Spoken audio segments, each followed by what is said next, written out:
Além de Lula, os governadores eleitos no ano passado também completam 100 dias de mandato hoje. Uma das principais promessas de campanha do governador Tarcísio de Freitas começa a ganhar forma. A ideia de transferir a sede do governo paulista do Palácio dos Bandeirantes, no Morumbi, para a região central da capital. Essa ideia deve sair do papel em outubro deste ano. Nos próximos dias, Tarcísio vai assinar um contrato para prospectar, modelar e implementar o projeto em conjunto com o setor privado. Vamos ocupar aquela área para recuperá-la. Um dos principais motivos de levar a sede do governo de São Paulo para o centro, ideia simples, mas é o ovo de Colombo, ninguém tinha executado antes, é acabar com o problema da Cracolândia. E aí eu pergunto, o que essa mudança pode impactar na nossa cidade? Pois é, por essas e outras, após 3 meses aí de governo, 100 dias, segundo o Datafolha, Tarcísio de Freitas tem sua gestão avaliada como ótima ou boa por 44% da população paulista. 39% considera o governo regular e apenas 11% dos entrevistados, pesquisa do Datafolha, responderam que a gestão é ruim ou péssima. O Instituto ouviu 1.806 pessoas em 65 municípios paulistas e a margem de erro é de 2 pontos percentuais, para mais ou para menos. Elaine Keller, vai para cima. A palavra está com você. Putz, nessa eu não consigo ir para cima, porque eu já falei aqui na Jovem Pan várias vezes que se Tarcísio quiser, eu sou cabo eleitoral dele para presidente da República. Eu acho a gestão dele formidável, não há o que falar de Tarcísio. Primeiro, porque ele tem se mostrado um gestor de verdade. Ele não está se importando direita, esquerda, ele quer fazer. Ele está ali mirando no que tem que ser feito e está fazendo. Agora, claro, não ia terminar minha fala assim, né, cara? Tô te achando meio traíra. Tá vindo de trairagem aí com a progressista. Ela é o MDB, né? Aí eu já achei que... Eu achei que você já tá indo pro centrão já. Não, é que eu vou falar o seguinte, se esse governo fosse petista, o nego já estava batendo forte, falando, pra que se tem uma estrutura lá no Morumbi, pra que vai gastar dinheiro, quer gastar dinheiro, governo petista de esquerda é isso, quer gastar dinheiro, pra que se já tem um palácio lá no Morumbi, vai gastar no centro, pra quê? Eu acho ótimo, eu tenho escritório no centro, eu acho que vai reavivar o centro tá precisando, tá muito feio o centro de São Paulo, deveria ser melhor explorado mesmo, parabéns, governador Tarcísio, mas...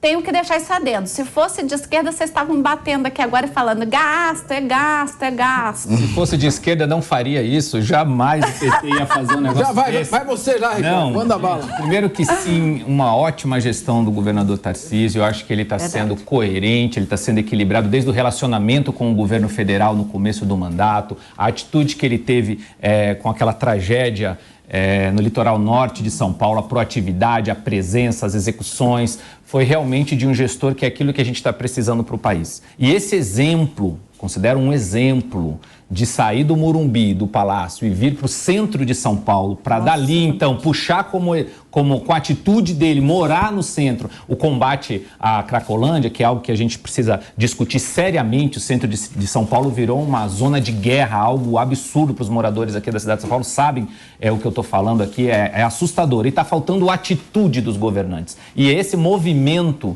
que o governador Tarcísio quer ter em vir trazer o Palácio, a sede do governo paulista, para o centro de São Paulo é positivíssimo. Então, a pesquisa está refletindo a realidade e, de novo, pesquisa da Folha de São Paulo, hein? Então, essa margem de erro talvez até seja um pouco maior. Meu querido Fernando Holliday, até mesmo a progressista Elaine Keller, que veio aqui e já abandonou o Lula e disse que vai apoiar o Tarcísio nas próximas eleições. Você concorda com a análise que ela fez, generosa, do governo Tarcísio? Não, de fato, é um governo muito bom, inclusive é por isso que tem seus altos índices de aprovação. Segundo o mesmo Datafolha, só para a gente ter aqui uma comparação, o Lula teria cerca de 33% de aprovação no estado de São Paulo, enquanto que o Tarcísio tem mais de 40% ou 44%, se eu não me engano. Então, indica que há realmente uma satisfação muito grande dos paulistas. E aí é interessante a gente levantar alguns dados práticos do que ele fez, né? A gente tem uma dificuldade muito grande de levantar o que o governo federal fez ao longo desse período. Mas o Tarcísio, por exemplo, já abriu edital para contratação, por meio de concursos públicos, de 5.000 policiais militares, já iniciou os estudos para a concessão das linhas da CPTM, inclusive as linhas intercidades, intermetropolitanas, que era algo que muitos governos vinham falando, mas até aqui não tinham dado nenhum start. E agora, com o Tarcísio, já começou. Nós já temos uma linha que vai de São Paulo até Jundiaí, então tem um estudo para conceder esta linha, mas também ele quer completar o trajeto, que vai de São Paulo a Jundiaí e de Jundiaí a Campinas, que já era uma demanda muito antiga do estado de São Paulo. Essas concessões e outras privatizações que estão a caminho têm uma previsão aí de arrecadação de 180 bilhões de reais. E só um dado interessante: essa possibilidade, né, que parece que vai se confirmar a partir de outubro desse ano, né, vai começar a ser implementado a partir de outubro desse ano, de trazer o governo novamente para o centro, inclusive já esteve ali o governo do estado de São Paulo, no Palácio dos Campos Elíseos, até mais ou menos a década de 1930, 1940, aqui no centro, Avenida Rio Branco, perto da Praça Princesa Isabel ali. Aí onde ficava o governador e onde aparentemente ele voltará a estar com a sua residência e também com seus funcionários.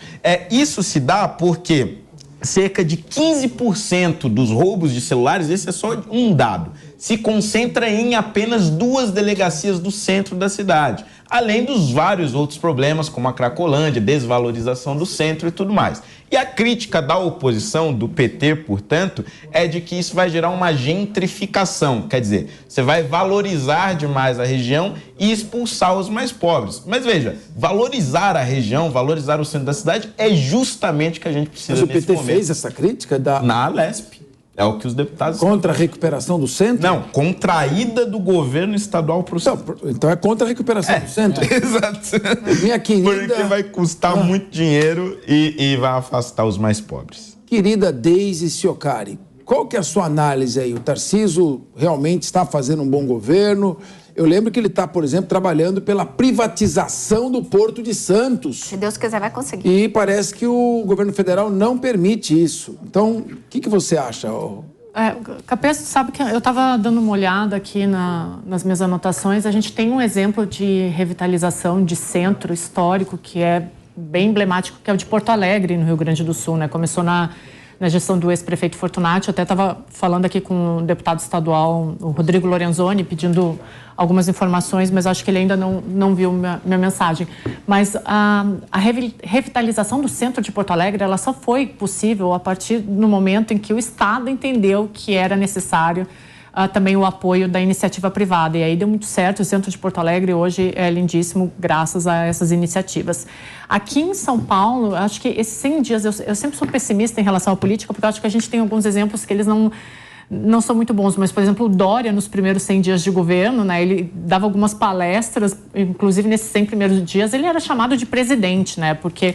tão bem que ele foi nos primeiros 100 dias. O Tarcísio está indo no mesmo caminho. Eu não digo que vai ter o mesmo desfecho, mas o Tarcísio tem provado... O Dória teve a questão da pandemia, né? Que atrapalhou muito. Exato. O Dória tem algumas questões que a gente ainda... Um dia, quem sabe, a gente debata, né? Eu acho que o Dória foi um pouco injustiçado, mas enfim, não é a pauta. Mas o Tarcísio, ele tem ido muito bem, e a gente tem que lembrar que quando ele assumiu o governo do Estado, ele recebeu muitas críticas, inclusive porque muitos diziam que seria um governo de extrema-direita. E ele realmente faz um equilíbrio aí entre essa parcela da direita que votou nele, mas também tem uma parcela bem moderada que gosta muito dele, e ele tem dado respostas, como o Ricardo bem mencionou aqui, à altura, e muito à altura. Todos os momentos de crise que nós enfrentamos, o Tarcísio não se furtou de responder à altura. Ele foi lá, respondeu exatamente no mesmo instante, não deixando a população à mercê do que poderia acontecer. E essa ideia de levar o centro administrativo ali para o centro de São Paulo, eu acho que isso é uma das únicas possibilidades possíveis para salvar aquele lugar lá. Eu não vejo outra. Sim. Sem dúvida alguma, porque com o governo lá vai toda uma estrutura, todo um comércio começa a se fortalecer ao redor. tem uma expansão imobiliária por ali também, evidentemente. Fernando Holliday, você que teve na Câmara dos Deputados, está na Câmara, na Câmara Municipal, sim. como vereador, essa questão do plano diretor, tudo isso gira em torno de uma remodelação da cidade. Hoje, São Paulo não pode fazer arranha-céu, não pode ter prédios, não pode ter um adensamento nas áreas em que tem maior estrutura. 9 milhões dos 12 que moram aqui, ou dos 13 que moram aqui, 9 milhões estão condenados a residir fora da área que tem 90% da infraestrutura. Você acha que é um momento também para a Câmara refletir e aproveitar essa vinda do governo para tentar remodelar o centro, remodelar o plano diretor, permitir um maior adensamento, uma maior verticalização aqui em São Paulo? Muito bem lembrado, Capês, essa discussão. Inclusive, aproveito aqui para fazer uma divulgação importante a todos os cidadãos paulistanos. Nós já começamos as audiências públicas que tratam da revisão do plano diretor. Então, isso vai impactar a cidade inteira, independentemente de onde você mora. É muito importante participar dessas audiências públicas. Agora, elas estão acontecendo todas as terças e quintas na Câmara Municipal, mas você também pode acompanhar e participar online. Ou seja, você não precisa se locomover até a Câmara para isso. Tem lá todas as informações de como participar no site da Câmara Municipal de São Paulo. E as discussões agora é a revisão do plano diretor que nós aprovamos lá atrás, ainda no governo Haddad, no governo PT. E agora nós temos que rever se isso deu certo, se não deu certo. Um dos grandes problemas é justamente esse levantado pelo Capês. Há muitas restrições para que se levante edifícios e que, portanto, que se valorize determinadas regiões. E também há poucos incentivos para que vários negócios, várias empresas também voltem a se instalar no centro, ter a sua sede no centro da cidade. Tudo isso vai ser discutido agora no plano diretor, durante o mês de abril e durante todo o mês de maio. E no início de junho a gente deve votar. Então, para que a gente mude a cidade, é importante essa participação. Ricardo Rous, você sabe qual a diferença do metro quadrado de construção de um edifício de luxo em cidade líder, cidade Tiradentes, Itaim Paulista, a mais de 50 quilômetros do centro, e, por exemplo, no Itaim, nos Jardins, sabe qual é a diferença de custo? Não, deve ser Zero. Custa a mesma coisa fazer um prédio de alto luxo na cidade líder ou no Itaim, aqui no Itaim, perto dos Jardins. A diferença é o preço do terreno. E por que o terreno é caro? Por causa das restrições de construção. Então, hoje tem a figura, Nova York é a mesma coisa, é o NIMBY que chama, Not in my backyard. Pode fazer o que quiser, desde que não seja no meu quintal, que a gente chama de o egoísta urbano. Ele quer que a população fique longe dele, para ele usar todos aqueles espaços abertos e poder ocupar a cidade como se fosse uma cidade dele. Isso aqui, você não acha que está prejudicando demais o crescimento da cidade com qualidade de vida? Tem pessoas que levam 5 horas para sair de sua casa para chegar no emprego, mais 5 para voltar, são 10 horas. Só no trânsito, Ricardo? Capês, acho que o Fernando colocou aqui algo muito, muito importante, que é o que a Câmara dos Vereadores está fazendo, a discussão do plano diretor. E, de novo, reforço, Fernando, o seu pedido, porque realmente o cidadão acaba se ausentando dessas discussões. E como tem essa discussão online, você pode participar, você pode mandar sua pergunta online, do conforto da sua casa, no intervalo do seu trabalho. Mas essa discussão do plano diretor da cidade de São Paulo, ela é muito, muito importante. Esse desenho que você falou, Capês, vem de uma ideia de fazer com que a cidade cresça fora do centro expandido. Já não é uma ideia nova e ela não veio funcionando em outros lugares do mundo. Até porque aqui, no nosso caso, não houve a construção da infraestrutura nesses lugares. Então, nós temos 90% da infraestrutura no centro expandido de São Paulo e houve um desenho para que o cidadão fosse lá para as franjas da cidade. A infraestrutura não foi para lá. Uma ideia de arquitetura antiga, que não funcionou aqui. Então, acho que a participação do cidadão no plano diretor é importante. Holliday, alguns pensamentos como o seu no plano diretor para defender o cidadão da cidade de São Paulo, porque essa mudança, ou possível mudança, que já está atrasada, diga-se de passagem, que a gente está fazendo uma revisão de um plano diretor, e se eu não estiver completamente enganado, em 2029 vai ter que fazer uma nova revisão, e nós estamos em 2023 discutindo uma revisão, ou seja, está só discutindo, mas nada está sendo feito de fato.